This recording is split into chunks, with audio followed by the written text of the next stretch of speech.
Disclaimer: the views and opinions expressed in this episode are those of the guests and do not necessarily reflect the official policy or position of USA Global TV and Radio.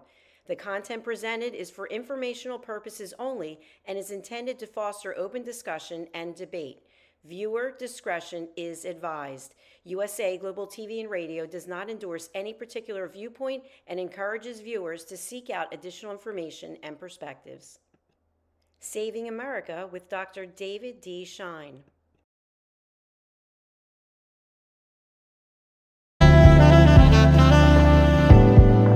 Welcome to USA Global TV and Radio, where our mission is to provide education, entertainment, hope, and inspiration.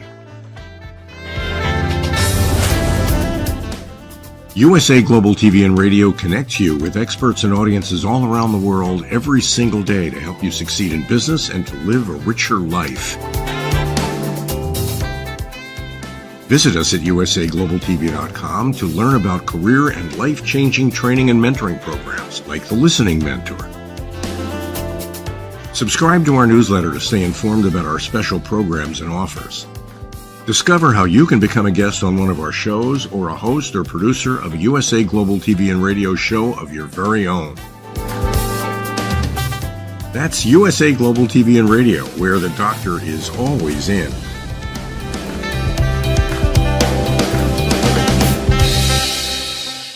Welcome to Saving America. This is your host, Dr. David D. Schein. Social Security rolls show 18.9 million people over 100 who have not been removed from the rolls. Now, this could be an exciting report on a dramatic increase in American lifespans. Unfortunately, there are only about 86,000 people who are 100 or over. And I question the number given the decrease in the American lifespans over the last few years. In fact, 12 million people in the Social Security database of eligible benefit recipients are listed as being over the age of 120. The oldest person in the world reportedly is 116 in Japan. The oldest person in the United States is 114. It's important to note that this does not mean that these people are all getting benefits. Most are not. But it makes good press coverage for Musk and Doge. It is reported that Social Security data has more than 398 million people listed. Yet the U.S. Census Bureau estimates the national population to be roughly 341 million. Folks, that's a pretty good spread. And that, of course, introduces the risk of corruption. Part of the reports are that when grandma dies, the family conveniently forgets to tell the Social Security Administration and keeps collecting benefits for as long as possible. Of course, the allegations are that many dead Social Security numbers are being recycled and persons overseas are collecting benefits. Let's see what shakes out. Reports say that Trump gave Musk's team until July 4, 2026 to achieve its goal of a $2 trillion reduction in the federal spending. That's before that organization is dissolved. I have a feeling that is going to continue after July 4th of next year. In related news, 75,000 federal workers accepted the administration's buyout offer by the deadline of February 12th, allowing them to continue collecting full pay and benefits through September 30th of this year as they seek alternative employment. As I said previously, I oppose the way this layoff system was done. There are also pending court cases challenging the whole program. That varies from week to week. Last I heard, courts are tending to allow it. There's been a controversy about giving Musk access to sensitive information. However, a federal judge in D.C. just ruled that the lawsuit by the Dem-controlled states trying to stop Musk's access to sensitive data has been rejected. There are still many suits pending, but the trend seems to be in favor of Trump. There are reports of large-scale layoffs. I'm not sure about this since civil service in the U.S. tends to be similar to state employees in Europe. Hard to fire them after they start. The group that seems to have the lowest chance of staying employed are all the remaining Biden-era U.S. attorneys. Trump wants the Department of Justice to terminate all of them for being, quote, politicized like never before, and I tend to agree with that commentary. Something that I strongly support is the end of DEI subsidies in the federal government. I don't know about you, but the numbers spent on this racist nonsense are stunning. A recent Doge report was that the Education Department alone had at least $373 million in DEI grants. Keep in mind, I strongly support diversity, but is diversity based on merit, not discrimination in favor of this week's whack liberal causes. And it gets better, folks. A recent article by Tyler O'Neill in the Daily Signal, based on White House documents, includes a list of taxpayer abuse. Department of Defense, $2.3 million for virtual reality DEI avatar for training at the Air University at Maxwell Air Force Base in Montgomery, Alabama. How about $36,126 for U.S. Citizenship and Immigration Services for DEI training? And the U.S. Patent and Trademark Office paid $2.86 million for a public relations firm contract for the Council on Inclusive Innovation. Taxpayers being robbed by the U.S. Forest Service in the amount of $35,338 for Sri Lankan Climate Change Mitigation, Adaptation, and Resilience Coordinator Services. Folks, I have 3 graduate degrees. I'm not actually sure what that means, but I think it means taxpayers are being screwed out of $35,000. Then the U.S. Department of Labor paid $4.1 million for a diversity, equity, inclusion, and accessibility consultation services and training for a Job Corps program.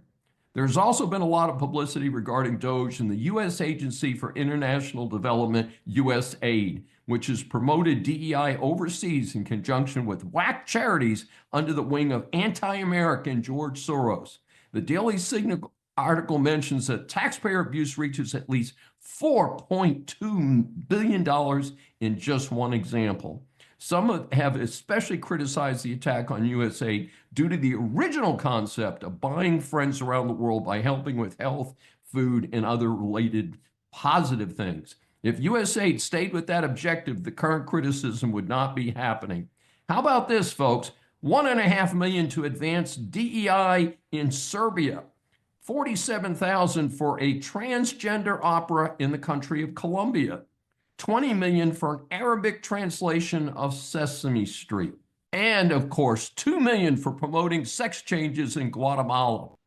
Now, what about reciprocal tariffs? Trump has been all over the map on tariffs. That has garnered criticism from both sides of the aisle. The random tariffs on Mexico and Canada, since suspended, are an apt example. I strongly support tariffs on China based on general principles. With regard to Russia, Iran, and North Korea, I don't know that we really buy anything other than maybe a little bit of vodka from Russia, and we've got awfully good vodka being made in the United States, including right here near to Houston, Texas, where we are. On the other hand, we're being ripped off by friendly countries. America has been the biggest sucker for decades, so I strongly support reciprocal tariffs. We might find this helps to restore some sanity to world markets. As an example, I heard that we charge 2.4% tariff on motorcycles from India, but they have 100% tariff on USA motorcycles. Europe charges high tariffs on US vehicles, while we charge a fraction of that on European autos. This gives their autos a huge advantage on both sides of the Atlantic. Let's watch for what happens here. I expect the USA to come out for better in the long term. There could be some temporary supply disruptions or higher prices. Let's see how it goes. The USA UN rep reads the riot act to the whole UN. No more Mr. Nice Guy. Trump announced withdrawal from UN human rights body and halt to funding for Palestinian refugees. This is the organization known as UNRWA, which received a lot of attention after Israel discovered that some UNRWA staff were personally involved in the atrocities of October 7, 2023, in those attacks in southern Israel. I believe that funding was already suspended, but Trump has terminated U.S. involvement completely now.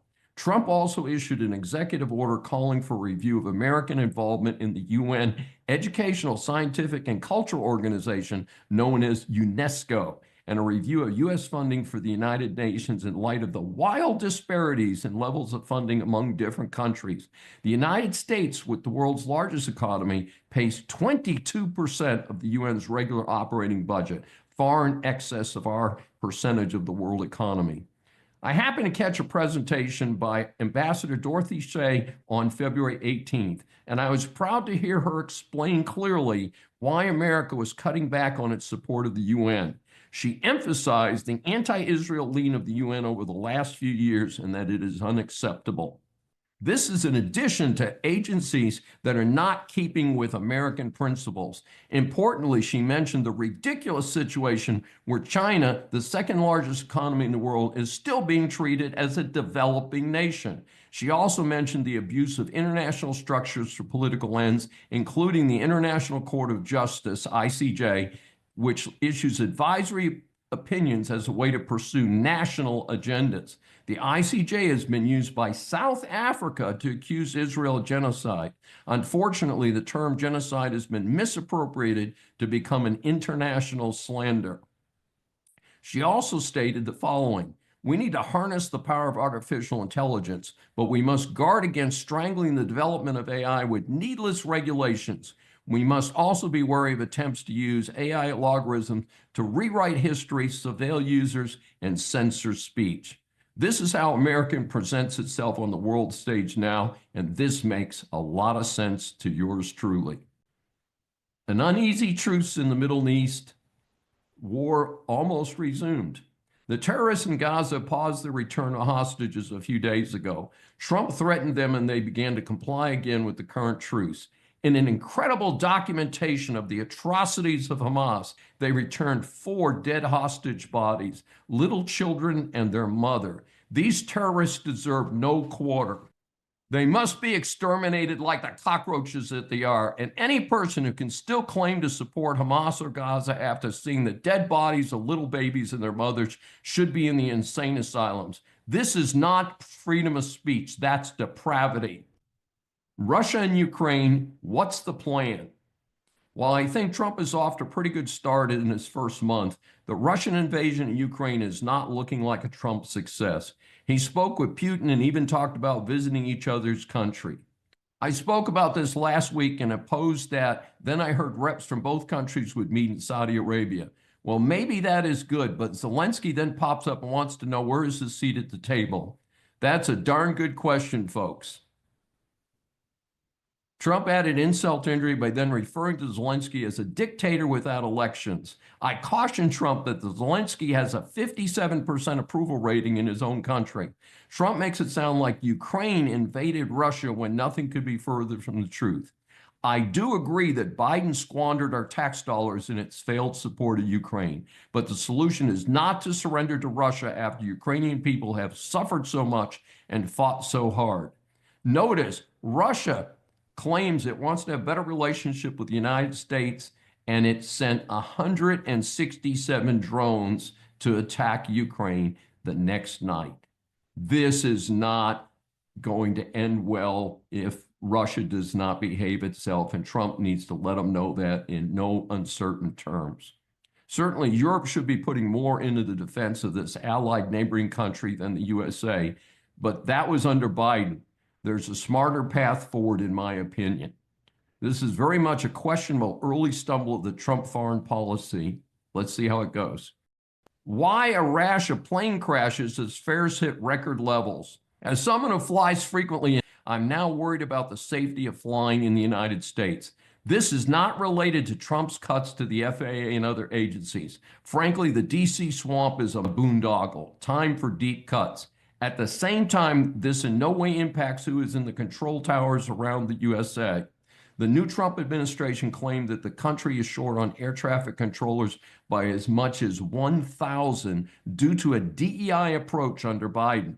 Well, for whatever the reason, time to make sure our control towers are fully staffed or send the planes to control towers of airports that are staffed. This happens at a time when I have never seen air travel so expensive. So, more costly and less safe. What a lousy combination. Scientists identify where city-destroying asteroid might hit Earth. Hey, maybe the politicians are hoping for this to solve the Social Security crisis they created. Timing's pretty good. They said SSA is going to run out of money in 2030, and this is going to hit in 2032. Oh my goodness. Scientists have identified a potentially dangerous asteroid. They've named it 2024 YR4. Experts say it has a 2.3% chance of striking Earth in December 2032. The asteroid discovered in December 2024 measures between 130 and 300 feet in diameter, and according to an article I read, makes it larger than the Statue of Liberty. If it actually hits Earth, it could cause damage equivalent to a huge atomic bomb. So we do need to pay attention to this. Unfortunately, it reminds me of the 1998 Bruce Willis movie, Armageddon. I'm not sure how this is determined, but one expert says it could hit anywhere from northern South America across the Atlantic Ocean to sub-Saharan Africa. Hey, folks, hey, it's 7 years off. Yeah, I have a feeling that might be adjusted. Now, maybe there is a realistic solution where they do send rockets up and redirect it at the last minute to keep it away from Earth. So we'll have to see how that goes. Our series Interviews for Saving America establishes that the world is full of interesting people. And when you hear this guest story, I know you're going to agree with me. Saving America welcomes Mandy Gunasekara.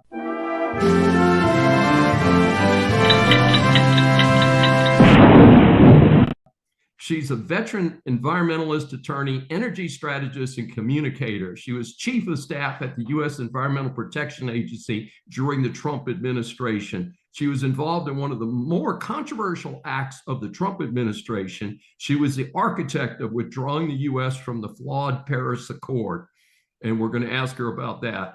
Currently, she's a visiting fellow at Heritage Society, also called the Heritage Foundation, a principal at Section 7 Strategies, co-founder of Satoshi Action Fund, and a media commentator for Fox, Fox Business, and Newsmax. Her first book, Y'all Fired: A Southern Belle's Guide to Restoring Federalism and Draining the Swamp, has just hit the shelves. She lives with her husband and 2 children in Oxford, Mississippi. We welcome Mandy Gunasekara for her first appearance on Saving America. Well, David, thank you so much for the introduction, and it is wonderful to be with you today.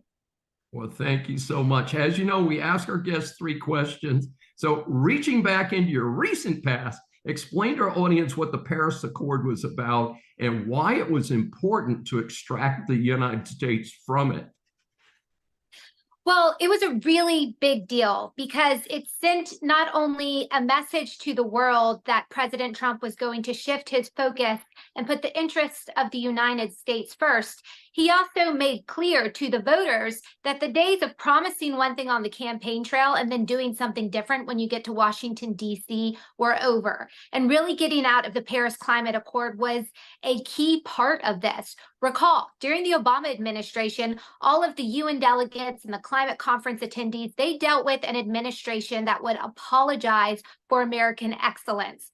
President Trump made clear that that day was over, and withdrawing from the Paris Climate Accord was a key part of that. There were obviously economic benefits, job benefits, but also American sovereignty benefits, because we knew what the left was going to do, and we've seen it on full display during the Biden administration, that nonprofits would try to take the Paris Climate Accord to U.S. court systems and use it as an argument to justify regulatory actions that were otherwise unjustifiable. So it really sent a strong signal. American interests were going to be first. And I'll tell you this, David, I briefed the president a number of times on getting out of the Paris Climate Accord. And the craziest thing was that there were a fair amount of people that worked for President Trump during the early days of the Trump administration that wanted us to stay in. So there was the stay in crowd and there was the get out crowd. But every time, and what ultimately it came down to, I briefed him on the Paris Climate Accord, he would turn to me and ask me a question. What is this going to do for the U.S. worker? He made very clear that he wanted the United States to only be a part of agreements where it was a good agreement, number one, and number two, it was going to boost the outlook and opportunity of the American worker and the American business. The Paris Climate Accord is the extreme opposite. Also, it undermines environmental progress, something we've done very well in this country. So getting out was hugely important and a monumental event during those first few months of the Trump administration. And one footnote to this, I seem to recall, again, it's been a few years now, that that it put Red China in a different category than the United States. So we would be subjected to extreme standards, and they basically got a free pass, even though they're the number 2 economy in the world. Is that correct? Yeah, that's right. All the hardship fell on the United States, while China, Russia, and India got an absolute free pass, and they are the worst offenders when it comes to any form of pollution. Absolutely.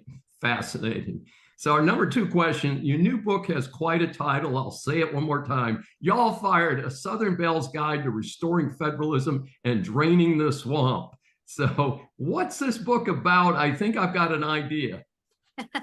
Well, it's mostly in the title, Y'all Fired, plural, when applied appropriately. But it really is, there's 3 main parts. The first part is my anecdotal experience with the deep state. And this includes things you wouldn't believe. Putting me up in a sex hotel, away from an official delegation meeting when I had gone to Germany to negotiate on behalf of President Trump and U.S. interests. Anonymous tips turning into frivolous investigations. It doesn't matter whether there was merit or not. What it resulted in was tens of thousands of dollars in legal bills, and a lot of wasted time, energy, and resources. So it's an anecdotal snapshot of my experience with the deep state at an agency that I would characterize as ground zero for activists that not only don't listen to the President Trump and try to undermine his policy direction, but will go out of their way to demean, degrade, and demoralize any of the political appointees that are doing the work for him. And so that's the first section. The second section is really a historical review of how did we get to this position where we are today, where the deep state truly is unaccountable and out of control. So it's a historical look going back to the late 1800s and really the shift of the states leading the charge versus this growing capital district and affiliated industries. And I say it really goes back to the passage of the 16th Amendment, which was establishment of income tax, and the 17th Amendment, which was how we elect our senators. It really changed some fundamental aspects of our constitutional republic that opened up the gates for the FDR New Deal Constitution to come in and then shift the focus of the citizens to looking to the government to solve their problems instead of figuring it out for themselves. So those changes, that platform, and then the establishment of agency deference, up until recently, we got to check on that, but up until recently, that has really allowed the proliferation of the deep state to where today there's around 2.9 million unaccounted bureaucrats that are responsible individually for implementing the laws of the lands. I'm sure the founders just hearing me say that are rolling in their grave. That's not the way it's supposed to be in our constitutional republic. So that leads me to the last section, the third section, which is, well, what do we do about it? And so I lay out there's policy strategy, there's personnel strategy, and then there's the big picture commitment that we as a conservative group have to take this on, not just thinking about the next conservative administration, but very long term, similar to the way the conservative movement retook the Supreme Court.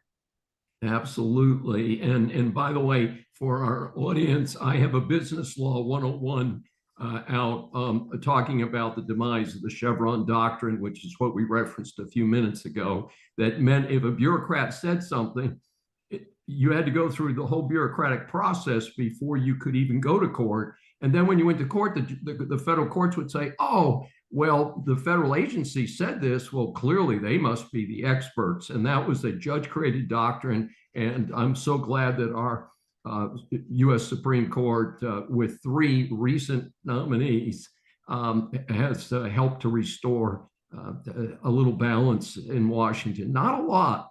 And a third question is tied in with our second question, which is, we've talked about the deep state a lot, but that's the entrenched bureaucracy in D.C. And as I pointed out in a different recording recently, overwhelmingly members of the Democratic Party. I mean, openly members give money to the party and so forth. How do we break that? What are the solutions that you suggest in your book? You highlight the problems. What few solutions can you suggest in our limited time here? Yeah, so I would say there's structural suggestions and then there's technical suggestions. The structural really start with the budget. Day one, we can't just rubber stamp the budget from last year, and this will require some working with Congress and some courage in Congress. But if we win this next election cycle in the ways that we possibly could and bring in some courageous members of Congress to do their job and work with the president, we can very quickly limit the scope of the federal government. I would suggest a day one executive order getting all agencies to submit budgets that cut 30 to 40% and then incentivize additional cuts. So step one is structural, and it's the budget. Step two is including the elimination of offices and full-time employees that do not fit within tangible fulfillment of the agency's mission. At EPA, it's clear, protecting public health and the environment. But I could tell you, David, today there are so many offices that have nothing to do with that, but continue to be a drain on taxpayer resources. And whoever's coming in has the ability to reshape, redraw, and redistribute the resources, the appropriated resources within the agency. And so that is going to be a very important exercise. Also, moving some agencies out of DC. The more we can get bureaucrats or people with a regulatory responsibility closer to the people and entities that they actually impact, the shorter that line of accountability will be and the better the outcomes. So those are a couple of the structural changes. The technical changes, these are things you've likely heard of, but it includes something like Schedule F. I was the chief of staff at EPA when Schedule F was rolled out towards the tail end of the first Trump administration. There's so much potential there, and we really didn't get a chance to implement it for a variety of reasons. We were dealing with COVID, we were dealing with the election, and then the election went the opposite way that we ultimately wanted it to go. But Schedule F is a really important tool. There's also ways to get rid of non-merit-based considerations for hiring, getting rid of the DEI requirements in the federal hiring process, as well as the way that federal agencies award contracts and grants, because that creates a whole other subsidiary industry that we know is in Washington, D.C. And one of the other things I talk a lot about, and I put this in the technical category, but this is breaking the rule of progressivism in Washington, D.C. and the role of government unions. You mentioned this just a second ago, but so your listeners, it's very clear. 96% of all political activity from government unions at the federal, state, and local level go to support Democrat political causes and candidates. That is absolutely backwards. And so we've got to be willing to break apart these unions, ultimately get rid of them. The notion of a public sector union flies in the face of what that should really be about. And it's also inoculated bureaucrats working in Washington, D.C. that do little more than take a taxpayer-funded check home with them, and they don't actually contribute to the betterment of our government or fulfillment of important agency missions. So that's it in a nutshell. I get into a lot more detail, but that's the general take on proposed solutions to this problem. The last thing I'll say is who's going to implement the plan. And this is where personnel on the front end really comes into play, making sure that when we have a chance to have our conservative political appointees make key decisions, that they're walking in with the appropriate training and connections with the people who are going to be working in the same direction as them. Training so they know what tools they have to deal with personnel issues, how the regulatory process works, how to get their badge, some fundamental things, but then some bigger picture things that will make our team of the conservative reset crew super effective from day one. Mandy Gunasekera, it's I love your game plan, and I've pitched some of the same things, and it sounds like we're on the same page. How can our audience get more information about you and your new book? Yeah, so you can purchase my book. There's additional information. It's available on Amazon or Barnes & Noble. You can also check out more. I've got a website, mandy.ms, or you can follow me on X at MississippiMG. Fantastic. As we grow up, a common reference for success or failure is the letter grade. Whether we're in grammar school or college, we all want an A grade and certainly regard an F as a big failure. Here at Saving America, we scan the news for reports of celebrities, politicians, or others who just end up in the public eye. So the A grades are awarded to people and organizations for great service to their communities, and the F grades, of course, are unfortunately more common, are awarded to those who need to do a lot better. Early this year, young William Miller Jr. said his grandmother was nearly hit by a car on their walks to get ice cream. They were in a suburb of Phoenix, Goodyear, Arizona. Apparently, there was a lot of street racing along the parkway where they were walking. So this 9-year-old puts on a suit and presented his case to the Goodyear City Council. Well, the good news is that the city council members listened and acted. They increased police traffic patrols, added a crosswalk and a traffic light. It is rare that any citizen, much less a 9-year-old, could get such quick action, and I want to salute him for coming forward, even though he reportedly was nervous speaking before the council. Therefore, Saving America awards William Miller and his family a coveted A grade from Saving America. Texas teacher cheating scandal may have put hundreds of unqualified teachers in the classroom. This is a story that strikes home for me as a professor and a father of a high school teacher in another state. My university prepares students for certification exams. That is serious business. So the story here is that accused as the organizer of the scam was a basketball coach at Booker T. Washington High School here in Houston.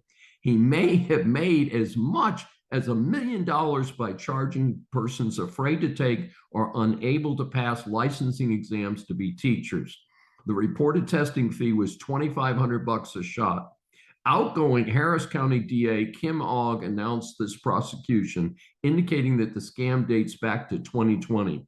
For others, in addition to the coach, are accused of the scandal. Ogg stated, "The extent of this scheme will never be fully known, but we know that at least 400 tests were taken and at least 200 teachers falsely certified."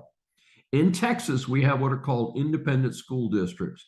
Houston ISD is one of the largest systems in the country, not just the state of Texas. Those involved in the scam have been removed. I doubt they have been able to track down all the teachers who were improperly certified.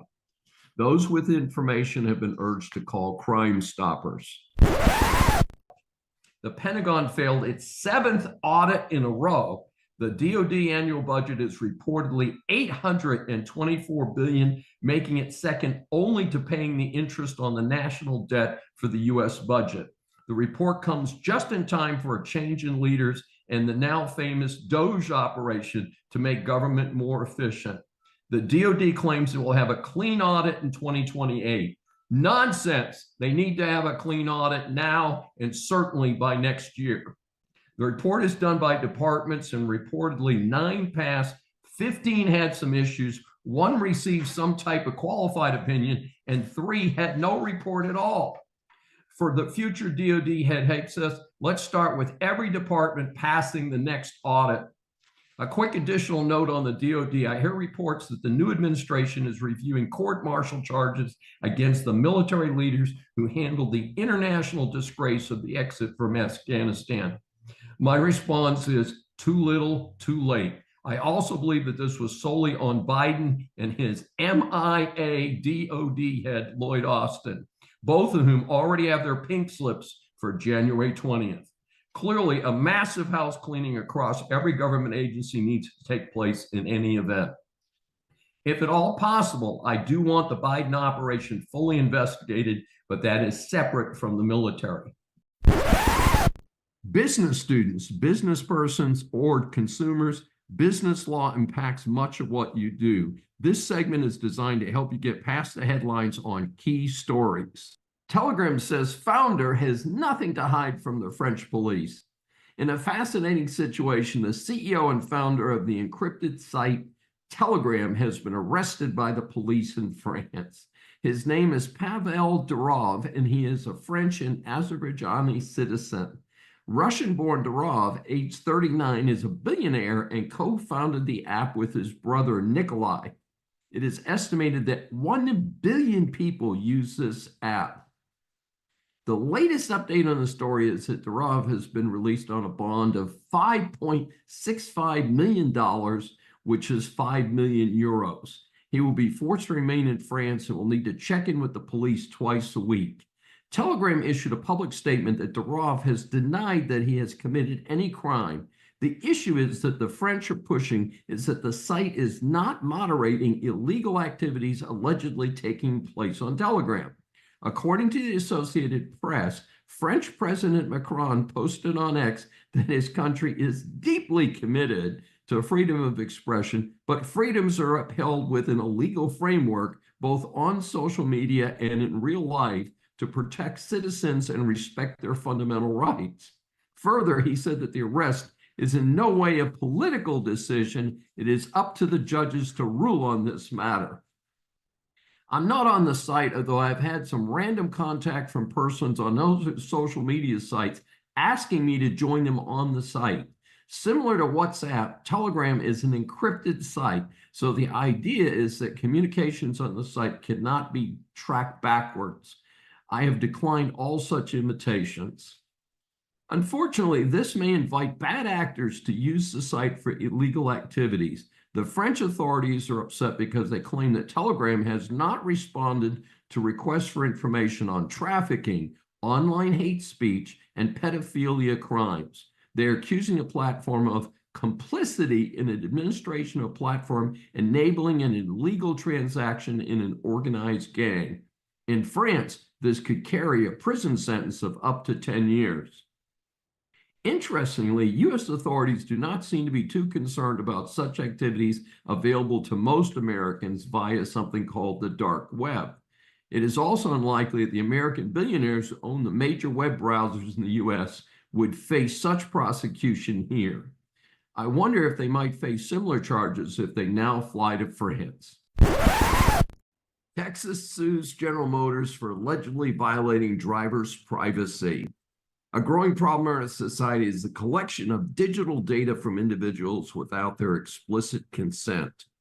General Motors and OnStar LLC, a subsidiary, have been sued by the state of Texas, which accused the automaker of installing technology on more than 14 million vehicles to collect data about drivers.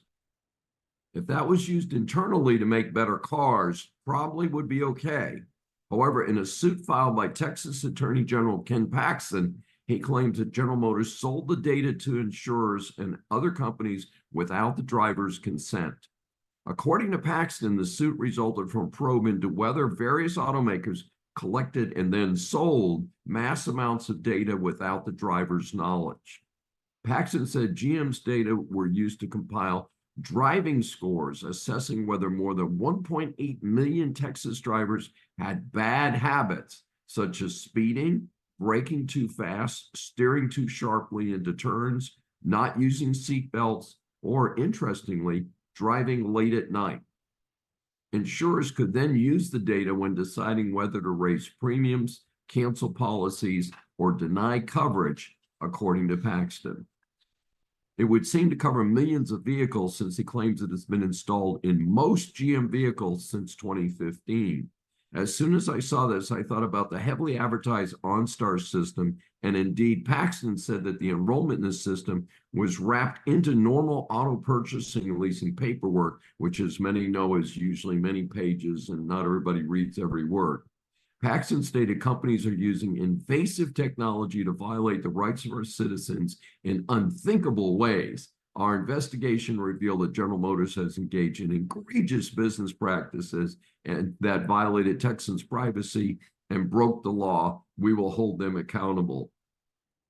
GM replied in a statement, "We've been in discussions with the Attorney General's office and are reviewing the complaint. We share the desire to protect consumers' privacy." The suit seeks the destruction of the improperly collected data, compensation for drivers, civil fines, and other remedies. This was filed under the very pro-consumer Texas Deceptive Trade Practices Act, DTPA. And our series of interviews for Saving America establishes that the world is full of interesting people. And when you hear this guest story, I know you're going to agree with me. Saving America welcomes Professor Amy Wax. She's presently professor at the law school at the University of Pennsylvania, which is the trigger for this interview. More on that in a bit. Her incredible educational background is BS in biochemistry and biophysics from Yale, followed by a medical degree cum laude with distinction in neuroscience from Harvard, then practices medicine in New York for 5 years with a residency in neurology. So while working as a doctor, she earns her law degree from Columbia University, where she became an editor of the Columbia Law Review, won numerous awards. Then, as a full-time attorney, she clerked for a federal judge. She then went on to teach at 2 top law schools, University of Virginia and then at Penn, her present law school faculty position. Penn's law school is about as far left as you can get. Professor Wax has been open about her concerns regarding minority students and also about participation of certain minorities in politics. This has caused a firestorm at Penn. I had to cut this bio short, otherwise there'd be no time for our interview. I want to quickly note that I obtained my BA at Penn and have 2 graduate degrees from the University of Virginia. We welcome Professor Amy Wax for her first appearance on Saving America. Well, thank you very much, and thank you for inviting me.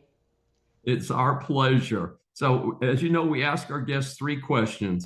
As a careful reader and conservative who has personally taught at an HBCU, I do comprehend your comments about Black students in higher education. Why were your comments mischaracterized by your fellow academics and others as racist? Well, first of all, let me just address the term racist. The term is used very prolifically and very promiscuously in the current atmosphere. It's thrown around as a weapon. And when people are called racist, they usually tremble and retreat because, you know, in some quarters it's the worst thing you can be called. But my view of it is that the word is ill-defined. When I ask people, why do you call me a racist? Can you define the term? They can't. And when I do get a definition, I get, you know, something different every time. So that's made me a lot, you know, less wary of that term. I think it is a fertile ground for abuse and misuse. And I've been called it so much that it's kind of lost its sting.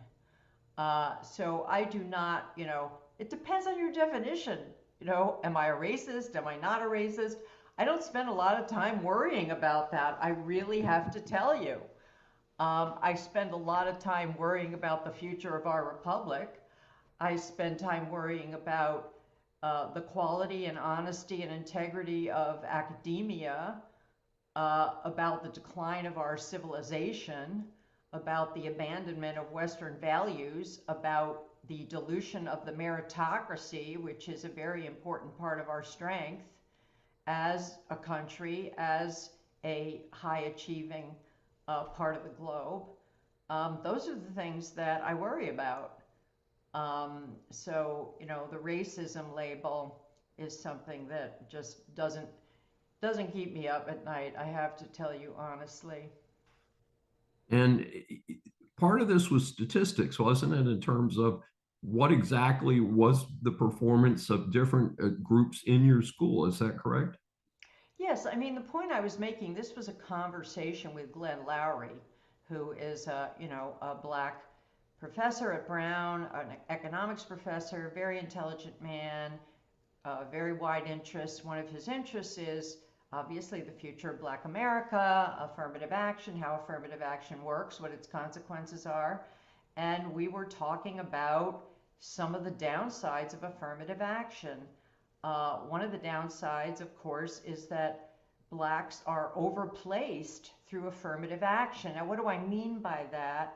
I mean that they end up attending schools where the average student has higher scores, is more academically capable than they are. And part of the consequences of that, and we can discuss and argue about the consequences of that, whether they're good or bad. And I didn't sit there saying, oh, it's all bad.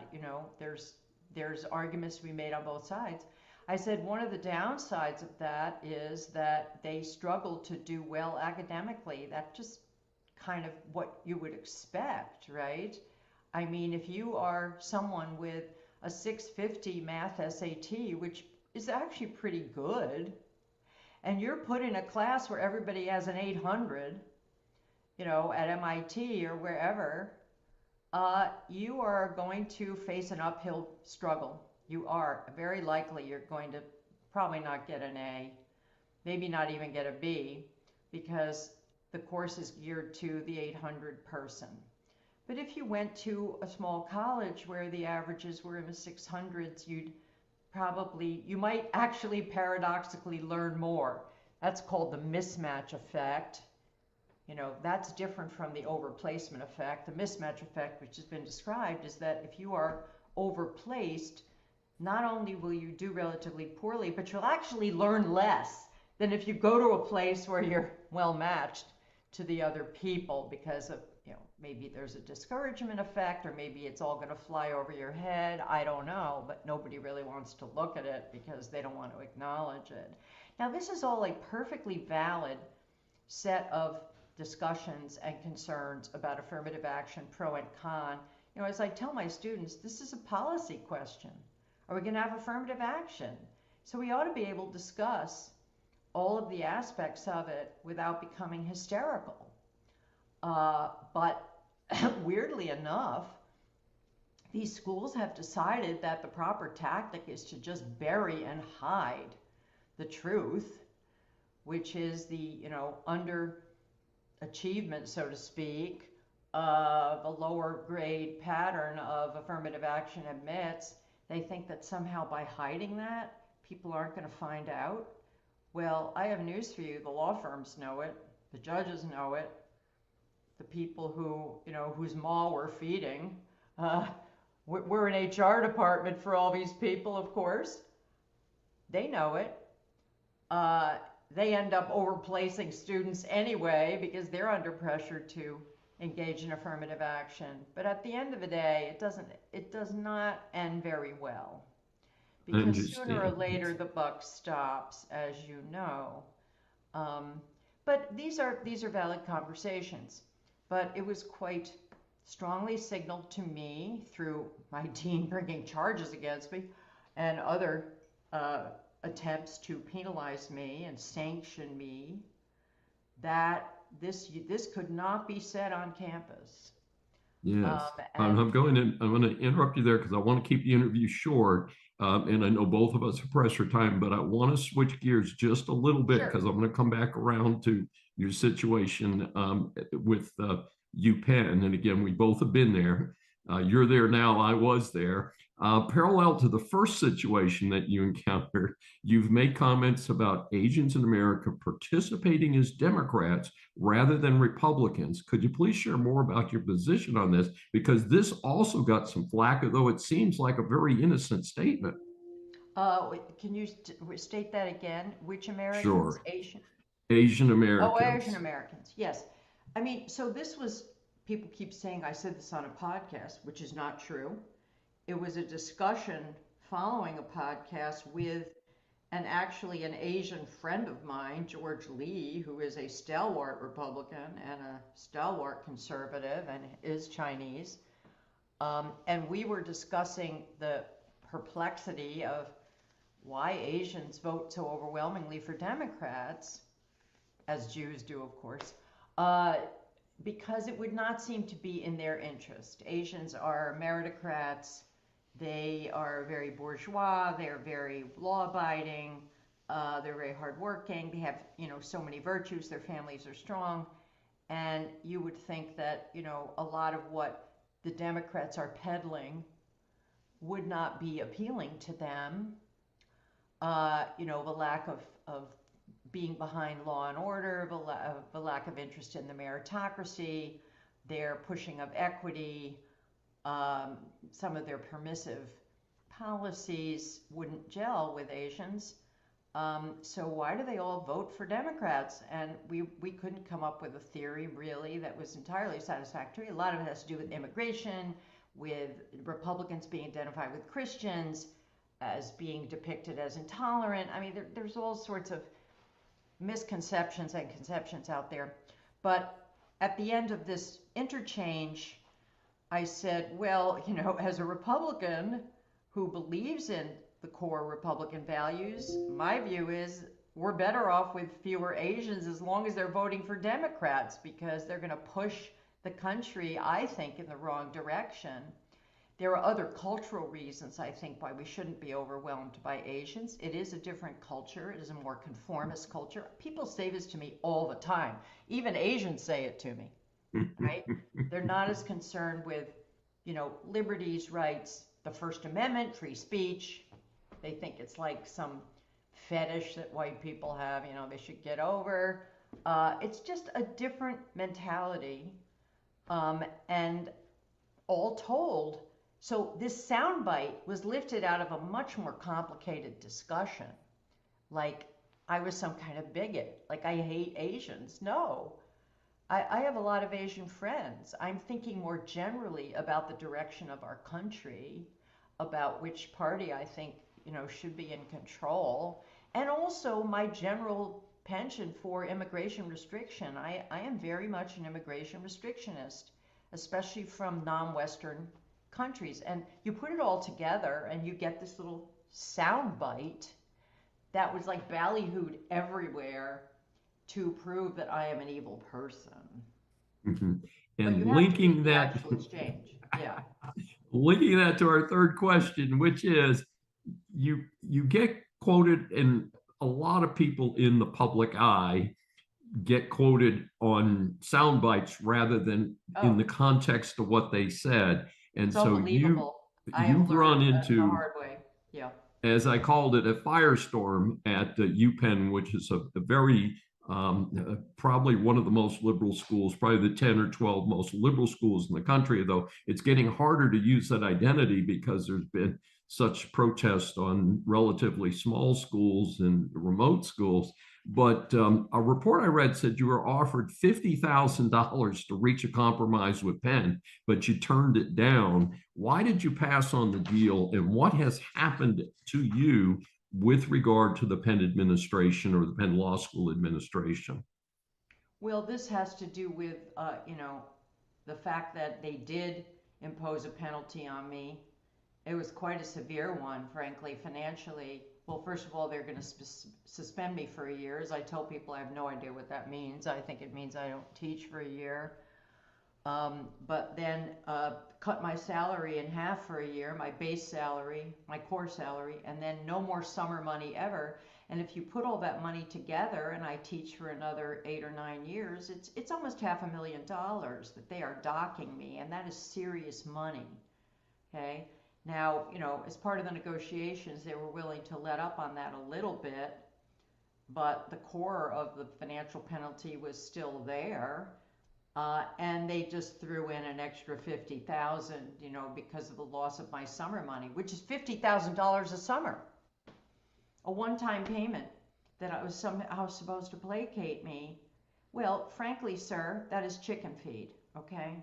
That is chicken feed. I mean, maybe if they'd said 500,000, I would have considered it, and they can well afford that. But the real sticking point is something I find outrageous and dishonorable on their part, which is they wanted me to sign a clause that said that I would never speak about the case they had brought against me, the hearing, the proceedings, the lack of due process, the fabrications and the falsehoods, the dishonest sound bites that twist my words. You know, their pursuit of me, everything they've done to me, it's been going on for 2.5 years. I wouldn't talk about their hypocrisy, their double standard, the way they treated people after October 7th versus me, and all the awful things they've done. I wouldn't speak about any of that. Silence. They wanted silence. Well, why would they want that? Why would they want that? I'm told, oh, that's routine. Well, it shouldn't be routine. I mean, what is and what ought to be are very different, aren't they? Absolutely. And to me, that is just trying to escape accountability.